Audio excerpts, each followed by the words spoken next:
আমরা 40 ঘর দেখতে যাব আগে, দারাজবাড়ির আগে, দারাজবাড়ির পরে, সরি পাশে, চামচিকা মসজিদ পরে। এখানে খুব সাবধান, রাস্তাটা হেয়ারিং। অনেকদিন পর এরকম রাস্তার অভিজ্ঞতা হলো। নওগাঁ জেলায় অভিজ্ঞতা হয়েছিল। এই 40 ঘরের কতদিন আগের? ওই সুলতানি আমলেরই। তারপর কি অবস্থা এটার? এখন আছে না নাই? তৈরি হইতে হইতে আপনার ওই অবস্থায় ছিল।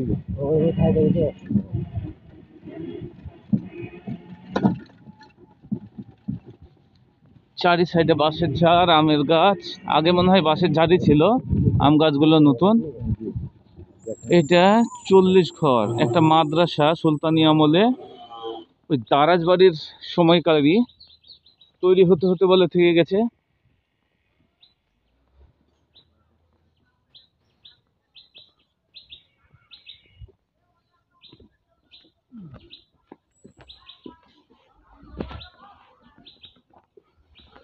দারাজবাড়ি মাদ্রাসা।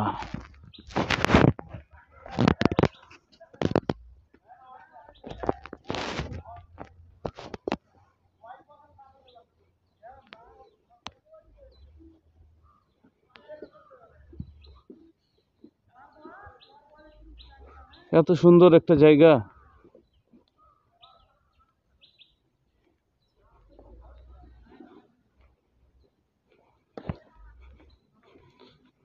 আবার মাদ্রাসা করে দিতে হবে, তাই না?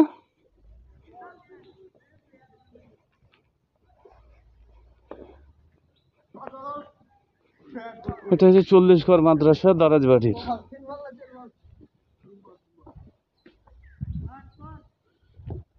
অসম্পূর্ণ অবস্থায় পড়ে আছে।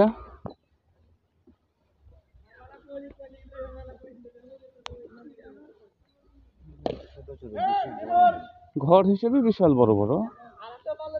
মাঝখানে তো আরো মাদ্রাসা, মানে বুঝছো না, একটা কলেজ মাদ্রাসা, মাঝখানে গ্রাউন্ড থাকে, এরকম গ্রাউন্ড রেখেছে।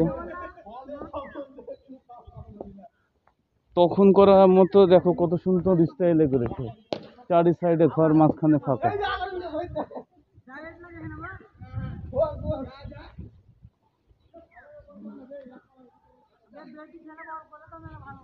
এরকম চারি সাইডে ঘর। আমি বাইরে থেকে যাব।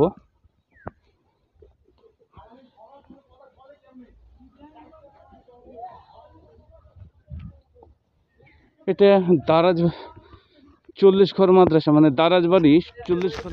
আমরা এখন এখান থেকে বের হবো।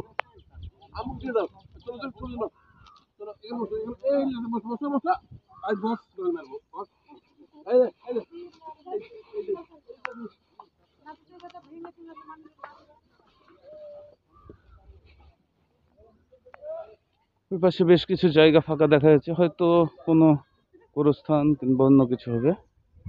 যাই হোক, আমরা চামচিকা মসজিদের উদ্দেশ্যে রওনা হই।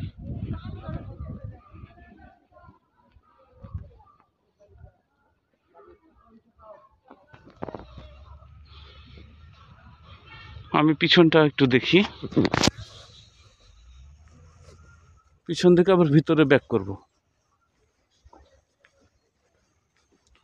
তৈরি করতে করতে বন্ধ হয়ে গেছে, হয়তো সে সুলতানের পতন হয়ে গেছে কোনো কারণবশত। ইতিহাসটা আমি দেখবো ইনশাল্লাহ। এটা বন্ধ হওয়ার কারণ কি?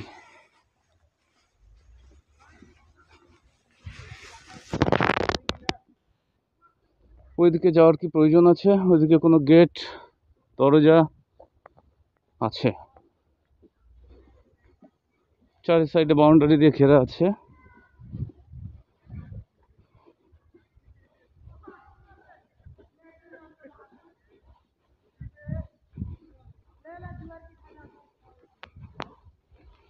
এটা আর একটা দরজা, একটা দুইটা তিনটা দরজা বের হওয়ার।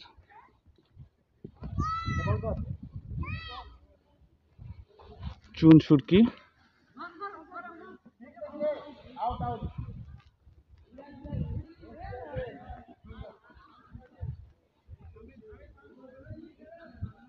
চল্লিশ ঘর মাদ্রাসা, তারাজবাড়ি 40 ঘর মাদ্রাসা।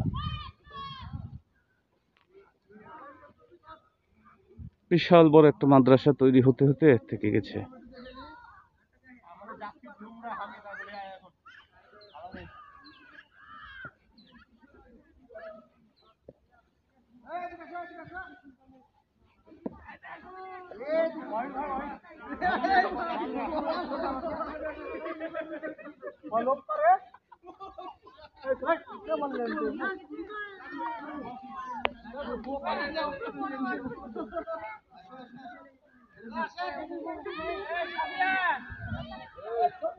বিশাল বড়